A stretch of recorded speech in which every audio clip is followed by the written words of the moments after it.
Hello friends, welcome to a tutorial of Vinayak Inter College Khajrat, Ayodhya. I am Sandhya Singh and today I will teach you all class 12th English Poetry chapter 6.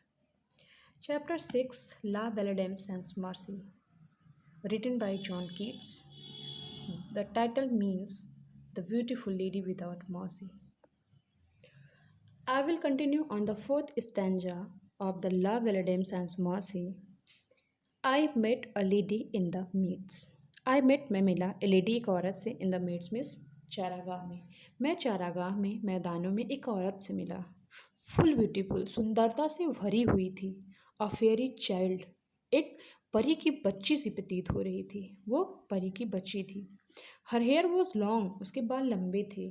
Her foot was light और उसके पैर हल्के थे. And her eyes were wild और उसकी आंखें जंगली थी.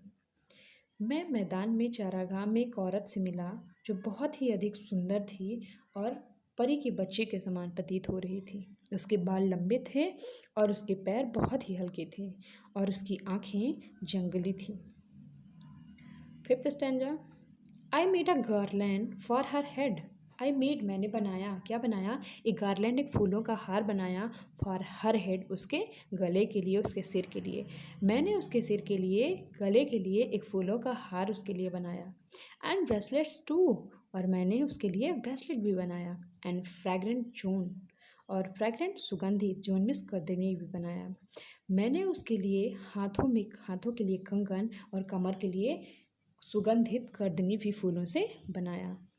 सी looked at me as she did love. She looked वह देखती थी. एट मी मीन्स मुझे. एज सी डिड लव जैसे कि वह मुझसे प्रेम करती हो. वह मेरे तरफ ऐसे देखती थी जैसे वो मुझसे प्रेम करती हो.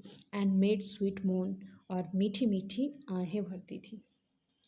मैं उसके गले के लिए फूलों का हार बनाया. उसके हाथों के लिए कंगन बनाया. एंड फ्रैग्रेंट जोन और उसके कमर के लिए सुगंधित करधनी बनाया. वह मेरी तरफ ऐसे देखती थी जैसे वह मुझसे प्रेम करती हो और वो आहें भरती थी मीठी मीठी. Sixth stanza. I set her on my pacing steed. I set her मैंने उसको बिठा लिया. ऑन माई पेसिंग तेज गति पे स्टीड घोड़े. मैंने उसे तेज गति से चलते हुए अपने घोड़े पर बिठा लिया. And nothing else saw all day long. And nothing else और कुछ नहीं दूसरा. सा मीन्स देखा. ऑल डे लॉन्ग मीन्स पूरा दिन. और पूरा दिन मैंने कुछ दूसरा नहीं देखा उसके सिवाय. फॉर साइड लॉन्ग वुड सी वेंड. फॉर साइड लॉन्ग बगल में. वुड सी वेंड वो झुक जाया करती थी. And sing a faery song और परियों के गीत गाया करती थी. I set her on my pacing steed. मैंने उसे अपने तेज गति के चलते हुए घोड़े पर बिठा लिया और पूरा दिन उसके अलावा कुछ नहीं देखा. वह बगल में झुक जाया करती थी. And sing a faery song और परियों के गीत गाया करती थी.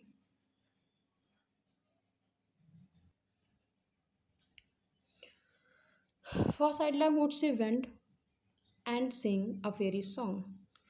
वह बगल में झुक जाया करती थी और परियों के गीत गाया करती थी.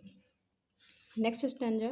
सी found me roots of really sweet. She found me roots of really sweet. Really sweet मीठे कंद फूल.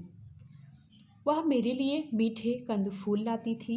एंड हनी वाइल्ड और जंगल के शहद लाती थी. एंड मन्ना ड्यू और स्वर्ग में पिए जाने वाले पेय पदार्थ लाती थी. And sure in language strange she said. And sure और निश्चित रूप से इन लैंग्वेज स्ट्रेंज विचित्र भाषा में सी सेड वह कहती थी. I love the true. I love the true मैं तुमसे सच्चा प्रेम करती हूँ. राइटर ने इसमें कहा है कि वह किसी विचित्र भाषा में निश्चित रूप से कहती थी. राइटर को पता नहीं था कि वो क्या बोल रही है. उसका लैंग्वेज क्योंकि डिफरेंट है और पोएट को पता नहीं चलता है. लेकिन फिर भी पोएट को ऐसा लगता था कि वह जो है उनके पोएट के लिए मतलब उस सरदार के लिए मीठे मीठे फल लाया करती थी और शहद और स्वर्ग में पिए जाने वाले पेय पदार्थ को लाती थी. इसलिए लगता था पोएट को कि वो एक विचित्र भाषा में मानो उनसे कहती थी कि मैं तुमसे सच्चा प्रेम करती हूँ. सी टूक मी शी टूक मी टू हर एल्फिन ग्रॉट।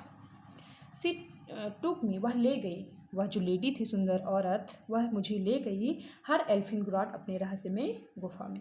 वह मुझे अपने रहस्यमय गुफा में ले गई। एंड देयर शी वेप्ट, और वहाँ वह रोई। एंड साइड फुल सोर, और दुख में लंबी लंबी आहें भरी। वह वहाँ पे अधिक रोई और दुख से आहें भर रही थी। And there I shut her wild wild eyes. And there I shut, और वहाँ मैंने सट बंद कर दिया हर वाइल्ड वाइल्ड आइज, उसकी जंगली जंगली आँखों को। और वहाँ मैंने उसकी जंगली सुंदर आँखों को बंद कर दिया विथ किसेस फोर, 4 किस के साथ। वह मुझे रहस्यमय गुफा में ले गई, और उस रहस्यमय गुफा में वह दुख के साथ लंबी लंबी आहें भरकर रोने लगी।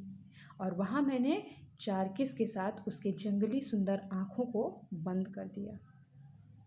Next stanza, 9th stanza. And there she lulled me asleep. And there, और वहाँ सी लल्ड मी अस्लीप, उसने मुझे लोरी गाकर, लोरी गाकर सुला दिया। एंड देयर आई ड्रीम्ड, आह वो बिटाइड।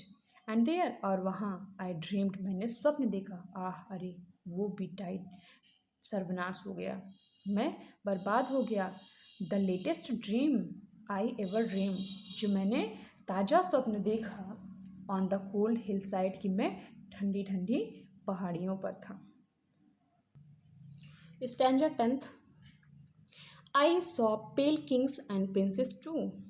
राइटर कह रहा है, पोएट कह रहे हैं कि आई सॉ, मैंने देखा, पेल किंग्स मीन्स मुरझाए हुए राजाओं को, एंड प्रिंसेस टू, और राजकुमारों को भी पीला पड़ता हुआ देखा।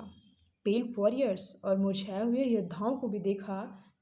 Death pail were they all, जो मृत्यु से मुरझाए हुए सभी कांतिहीन प्रतीत हो रहे थे। द क्राइड ला विलेडेम्स एंड मर्सी, वे सब चिल्ला रहे थे, जो योद्धा थे, राजा थे और जो राजकुमार थे, ये सब चिल्ला रहे थे, ला विलेडेम्स एंड मर्सी हैथ दी इन थ्रेल। सुंदर औरत दया से विहीन जो थी, उसने उन्हें जाल में फंसा दिया। दया विहीन सुंदर औरत उन्हें जाल में फंसा दी है। I saw their starved lips in the gloom. I saw, सरदार कह रहे हैं कि आई सॉ, मैं देख सकता था, दियर स्टार्व्ड लिप्स, उनके भूखे हुए होठों को, इन द ग्लूम मीन्स उदासी के साथ। मैं अंधकार से, उदासी से उनके भूखे हुए होठों को देख सकता था। विथ हॉरिड वार्निंग, जो भययुक्त चेतावनी दे रहे थे। गेप्ड वाइड मीन्स पूरा मुंह खोल कर, जो मुंह खोल कर भययुक्त चेतावनी दे रहे थे। And I अवोक and found me here, और मैं जगा और खुद को यहाँ पाया। कहाँ पाया? On the cold hill side, उस ठंडी पहाड़ी पर।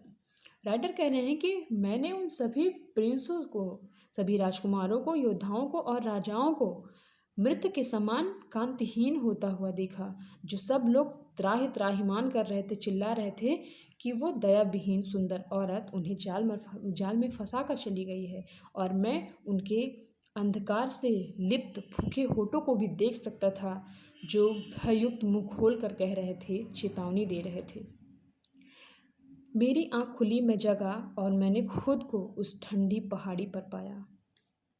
And this is why I sojourn here, and this is why, और यही कारण है कि आई सोजन हेयर, मैं यहाँ पे ठहरा हुआ हूँ। एलोन, अकेला हूँ। एंड पेली लॉइटरिंग, और मुरझाया हुआ सा इधर उधर निरुद्देश घूम रहा हूँ।